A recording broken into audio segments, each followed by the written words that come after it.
Sejam todos bem-vindos ao estudo diário das Escrituras. Vou mandar um forte abraço aqui para o Carlos Eduardo Oliveira. Ele escreveu aqui no canal dizendo que vai acompanhar diariamente aqui com a gente os estudos. Vou aproveitar para fazer as boas-vindas a todos os novos inscritos e agradecer a todos que estão acompanhando com a gente diariamente aqui a mensagem, tá bom? Sinta-se aí abraçado, tá bom? Por mim aí, com esse forte abraço que eu estou mandando aqui para o Carlos Eduardo Oliveira, tá bom? Então vamos lá para a mensagem de hoje. É um complemento da mensagem de ontem. Para quem vai assistir, ouvir essa mensagem no futuro, eu vou deixar o link da mensagem de ontem aqui, tá bom? Que é uma complementação, ou seja, Simão ele teve uma visão, viu um lençol descendo até a terra, cheio de animais ali, e a voz do céu, né? O Senhor fala, mata e come. Ele fala que não iria comer, né? Porque aqueles animais eram impróprios para consumo, né? Que eram animais que fazia parte da palavra de sabedoria da casa de Israel. Então ele não podia comer, e a voz falou que para ele não considerar comum ou imundo aquilo que Deus purificou, né? E ele não entendeu essa mensagem ainda, mas a gente vai ver que ele vai entender na mensagem de hoje. Hoje a gente vai continuar aqui. Ontem nós estudamos Atos, capítulos 10, do versículo 1 ao 23. Hoje a gente vai continuar do versículo 24 em diante, né? A gente percebe que os judeus aqui, até mesmo os apóstolos, eles estão com grande dificuldade em aceitar os gentios, em trazer os gentios para a igreja, né? Isso é devido a uma grande cultura, né, que já existia há tempos, né, entre a nação judaica. Por exemplo, o Senhor havia mandado no passado que eles não deveriam se misturar com outros povos, não casar com pessoas dos outros povos, porque ao invés dele influenciarem as outras nações, eles eram influenciados, traziam os deuses deles para dentro da nação. Então, por esse motivo que o Senhor ordenou ali que eles não poderiam se casar com pessoas de outras nações, né? Na verdade, o Senhor escolhe essa nação santa, trazendo ali Abraão para um povo do convênio, fazendo uma aliança com Abraão e os seus descendentes, Abraão, Isaac, Jacó, as 12 tribos de Israel. Então, este é o povo do convênio do Senhor, tá bom? E era para esse povo entrar na terra prometida e ser um exemplo para todas as outras nações. Mas, pelo contrário, eles falaram, nós queremos ser como as outras nações, nos dá um rei. Então eles queriam imitar as outras nações, né? Então por isso que o Senhor ele proibiu, né, esse casamento entre eles em outras nações, tá bom? Inclusive por conta dessa tradição, essa cultura que veio se arrastando, né? Eles achavam que eram melhores do que as outras pessoas. Eles eram a nação escolhida, né? A nação santa que Deus escolheu, sim. Mas isso não fazia eles melhores do que outras pessoas. Mas muitas vezes a gente via a maneira que ele chamava os outros povos, nações, né? De pagões, chamava de cães, né? Ou de incircuncisos, nome que eles davam a outras nações para como com um ar de superioridade, né? Um dos exemplos aqui, por exemplo, é em 1 Samuel capítulo 17, versículo 26, quando Davi, né, ele ouve, né, o gigante Golias ali desafiando o exército, né, de Israel. Ele diz assim: quem é, pois, este incircunciso filisteu? Incircunciso é aquele que não tinha a marca da circuncisão, ou seja, que não fazia parte, né, do povo de Deus, da aliança de Deus. Então ele está chamando aquele filisteu de incircunciso, né? Então eram apelidos que eles colocavam nas outras pessoas para afrontar o exército do Deus vivo, né? Em outra ocasião aqui também, nós podemos dizer que foi difícil deles entender que eles tinham que pregar o evangelho às outras pessoas, né? Cristo mesmo ensinou lá em Mateus 28, versículo 19. E depois e fazei discípulos a todas as nações, batizando-os. Então era para batizar as outras nações em nome do Pai, e do Filho e do Espírito Santo. Então, Cristo já estava ensinando isso. Porém, até mesmo em Atos, capítulo 1, versículo 8, quando Jesus Cristo já ressurreto, antes dele subir ao céu, ele fala e dá a ordem aos apóstolos que o evangelho deveria ser pregado em Jerusalém, na Judéia, em Samaria, né, na cidade de Samaritano, e em todas as nações, né, até os confins da terra. E eles estavam numa zona de conforto, compartilhando ali só com os judeus, e estava crescendo, com certeza, bastante. Mas aconteceu algo, a perseguição fez com que a igreja se espalhasse, os membros se espalharam para todos os outros locais, E aí, então, o que acontecia? O evangelho também se espalhava, tá bom? Mas agora, algo diferente estava acontecendo, porque o evangelho seria levado para os gentios, né? Que de acordo com a mensagem que nós compartilhamos ontem. Então, vamos continuar aqui, né? Até esse dado momento aqui no versículo 24, então Pedro ele vai com alguns irmãos até a casa de Cornélio, né, para recebeu aquela visão que ele teve e a instrução do Espírito que ele deveria seguir aqueles homens que havia convidado ele ali. Então diz assim, versículo 24, e no dia seguinte, chegando a Cesareia, e Cornélio, que estava esperando, tendo já convidado seus parentes e amigos mais íntimos. Nossa, Cornélio, ele achou tão importante a mensagem que Pedro iria trazer, porque o anjo falou, manda buscar, né, Pedro, e ele tem uma mensagem para você, né? Ele vai trazer uma palavra de salvação para você e sua casa. Então ele convida, né, amigos íntimos ali. Eu acho muito interessante isso. Um ensinamento para nós. Nós devemos convidar nossos amigos a aprender sobre o evangelho também, convidar os missionários, convidar para uma reunião familiar. Então, hoje em dia, até mesmo você pode convidar para uma reunião familiar no Zoom, né? Toda semana tem reunião familiar no Zoom, tem o estudo das escrituras online. Dá para convidar as pessoas, né, para fazer parte desses estudos aqui também. Tá bom? Continuando aqui, versículo 25.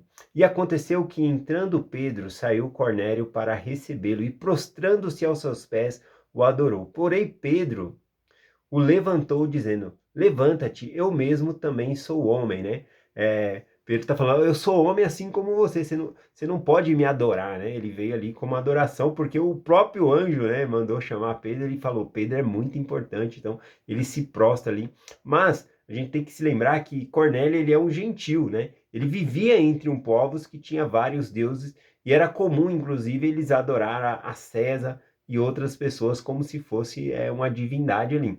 Então chegou Pedro ali, ele foi se curvar e Pedro negou, né, esse recebimento, né, de ser recebido ali com a forma de oração, de adoração, né? Nós vemos lá em Apocalipse 19, versículo 10 também, quando João, né, ele vê um anjo resplandecente, ele tenta adorar o anjo. Não, eu sou o seu conservo, assim como você. As únicas pessoas que são dignas de adoração é o Pai Celestial e Jesus Cristo. Jesus Cristo, ele aceitava a adoração. Outros anjos ou pessoas, eles não aceitam a adoração, tá bom? Porque nós devemos adorar somente a Deus. Continuando aqui, versículo 27. Falando com ele, entrou e achou muitos que ali haviam reunido, né? Conforme falei, Cornélio reuniu uma grande quantidade de amigos íntimos ali, a sua família, para receber a palavra. Interessante que Pedro, ele vai até a casa de Cornélio, mas até esse dado momento ele não sabe o que é para ele fazer lá. O Espírito só disse para ele ir, né? E Cornélio só disse que o anjo só mandou trazer Pedro, né? Mas que ele traria uma palavra, mas ele não sabia que palavra era essa de salvação. Então a gente vê que tanto a revelação que Cornélio recebeu como a que Pedro recebeu vão se complementar agora, e aí então eles vão entender o que foi que está acontecendo aqui. Versículo 28.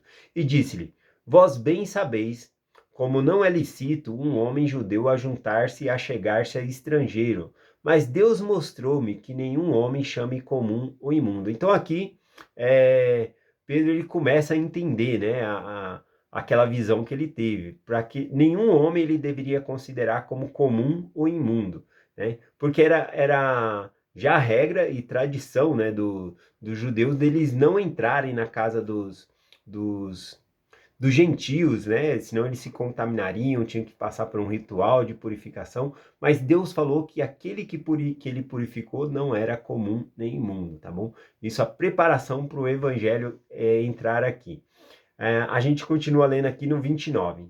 Pelo que, sendo chamado, vim sem contradizer, ou seja, ele veio sem questionar. O Espírito falou para ele vir seguir os homens, ele veio, né, sem se contradizer.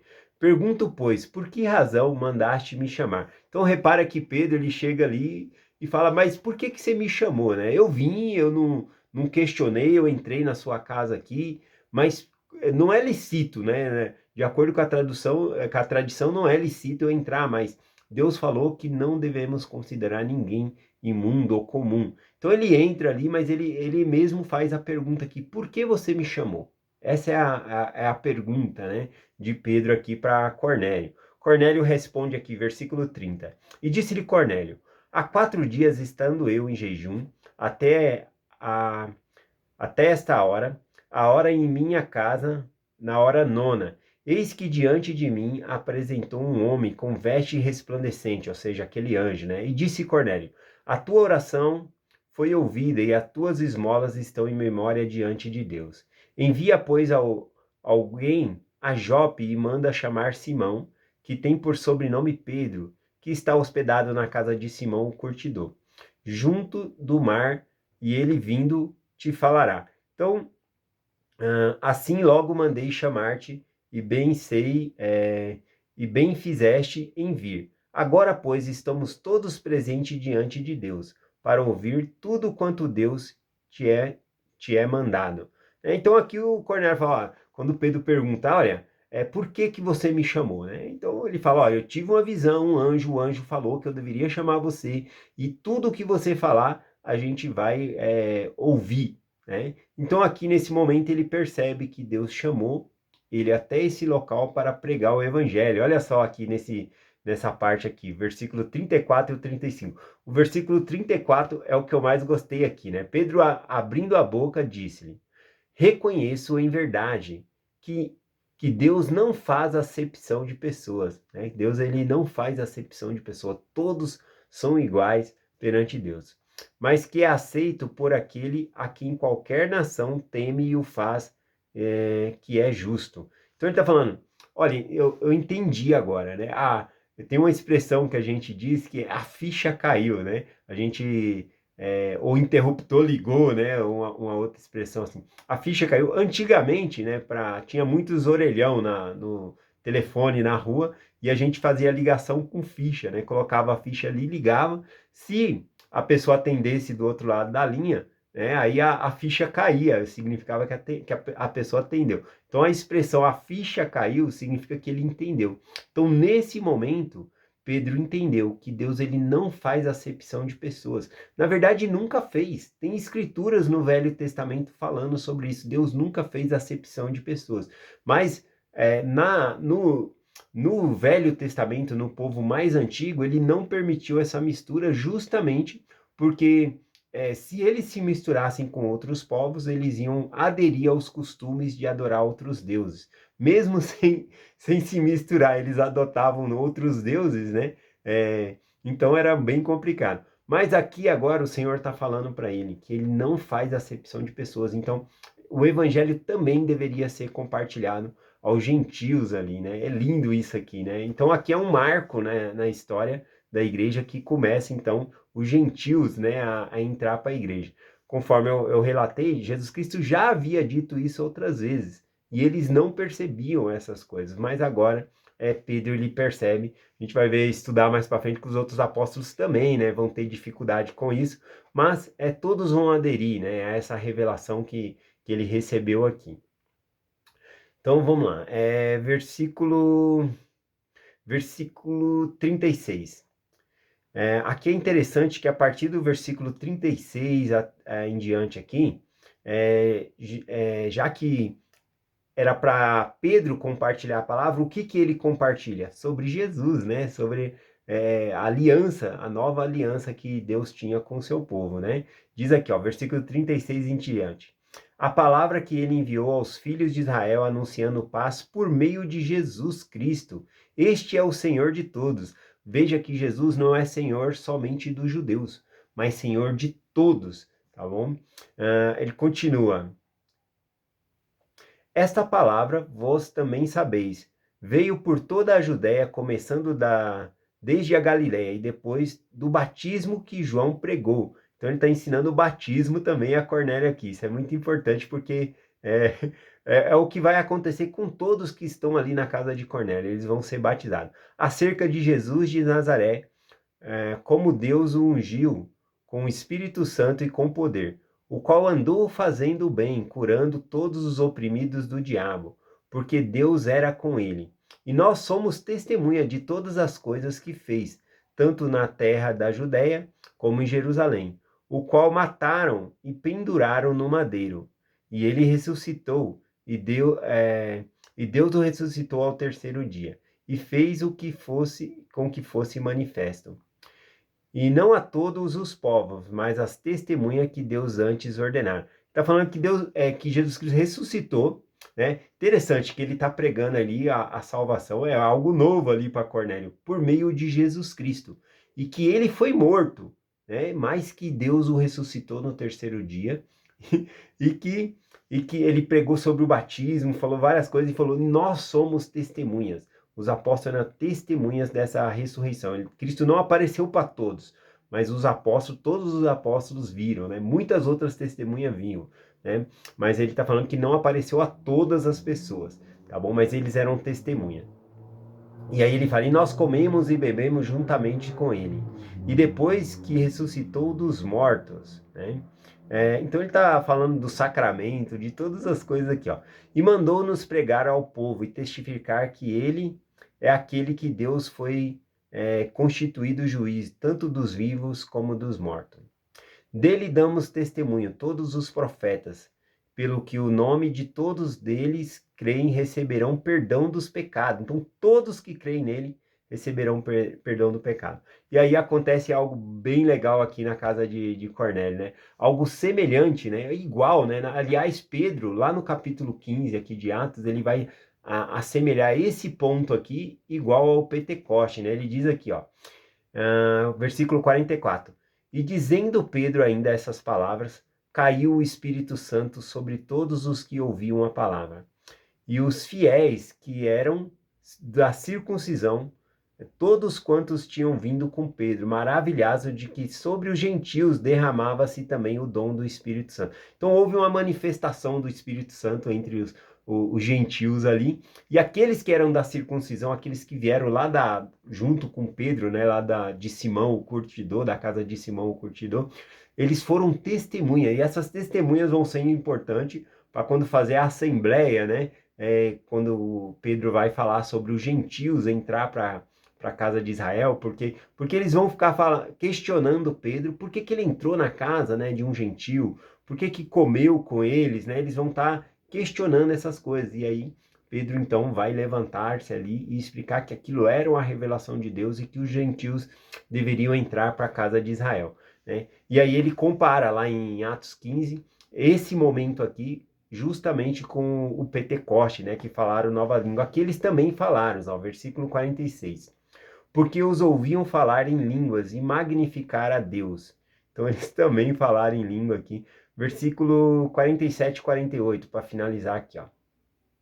E respondeu então Pedro: pode alguém porventura recusar a água para que não sejam batizados que também receberam como nós o Espírito Santo? E mandou que fossem batizados em nome do Senhor. E então rogava-lhes que ficasse com ele por alguns dias. Ele ficou alguns dias ali na casa de Cornélio, mas todos ali foram batizados. É o início, né, dos gentios entrando para a casa de Israel, fazendo parte da igreja de Cristo aqui. É lindo. Eu acho que o versículo que mais me tocou aqui é a parte que o Senhor não faz acepção de pessoas. Nós, muitas vezes, por conta dos nossos preconceitos, né, ideias que nós já temos preconcebida, a gente julga as pessoas e julga inclusive os valores das pessoas. Vou ler aqui o último versículo aqui para finalizar. Tiago, capítulo 2, versículo 2, que fala sobre essa distinção, que nós não devemos fazer essa distinção, que todos, né, Deus ele não faz acepção de pessoas e nós também não devemos fazer acepção de pessoas, tá bom? Lembrando sempre, né, que nós devemos amar a todos os pecadores, mas não o pecado. O pecado, eu acho que muitas pessoas, né, acabam fazendo o inverso, né? Ou acabam odiando o pecador e amando o pecado, né? Gosta de cometer os seus pecados e na hora de julgar os outros, né, é com mais severidade ali, nós não podemos fazer isso, né? A ideia realmente é essa, amar todas as pessoas, mas fazer a distinção do pecado, né, não amar o pecado. Aqui em Tiago 2,2 diz assim, ó, porque se nas vossa congregação, ou seja, na igreja, né, ali onde se encontramos, né, entrar algum homem com anel de ouro no dedo e com vestes preciosas, E entrar também um pobre, com vestes súrdidas. Atentai para o que traz as vestes preciosas, e dizeis: assenta-te aqui, num lugar honrado. E dizeis ao pobre: tu, fica aí ao pé, fica aí em pé. Assenta-te debaixo do meu estrado aqui. Porventura não fizeste distinção entre vós mesmo? E não vos fizestes juiz de maus pensamentos? Então, aqui ele fala o que é a acepção de pessoa. Nós não devemos fazer acepção de pessoa. Todos nós somos igual perante o Senhor. Tem uma analogia, né, que alguns fazem na internet sobre uma nota de 100 reais, né? A pessoa amassa a nota de 100 reais ali e pergunta, né? Quanto vale essa nota? A pessoa fala 100 reais. Ele joga no chão e pisa, quanto vale? 100 reais. O valor não é alterado, né? Ele joga na terra, pisa, né? O valor não é alterado. Nós temos o mesmo valor para Deus, tá bom? Independente se nós estamos sujos no pecado, o nosso valor não altera para Deus. Quando nós pecamos, nós nos tornamos menos dignos, tá bom? A gente torna-se indignos, mas o nosso valor para Deus não altera. Deus ama todas as pessoas e Ele não faz acepção de pessoas. É essa mensagem que eu compartilho com vocês, em nome de Jesus Cristo. Amém. Até amanhã.